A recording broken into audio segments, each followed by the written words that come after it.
Look for slow drains or unusual gurgling right away, because these are often the earliest signs your tiny house septic system is starting to fail. A tiny house septic system usually has a smaller tank and a reduced drain field, so it reaches capacity and clogging points faster than a full-size system, and that makes watching for early indicators critical. Monitor drains for slow emptying and listen for gurgling noises in toilets or sinks, as these indicate air being trapped by partial blockages or failing biological action. Check the lawn over the drain field for patches of unusually lush or green grass and for any standing wetness, because surfacing effluent means the system is not infiltrating properly.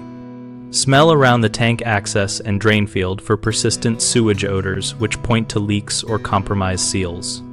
If your system includes an alarm, take any activation seriously and do not ignore intermittent beeps, because alarms often precede visible problems. When you notice backups into fixtures, act quickly, stop water use that is not essential, and contact a septic professional to diagnose solids accumulation, drain field failure, or pump issues. Common mistakes include assuming a tiny house system behaves like a full-size one, which leads owners to delay checks. Fix this by scheduling more frequent inspections and pumping on a shorter cycle. Another mistake is overusing water or flushing inappropriate materials, which causes hydraulic overload and clogs. Prevent that by limiting laundry loads, using low-flow fixtures, and only flushing human waste and toilet paper.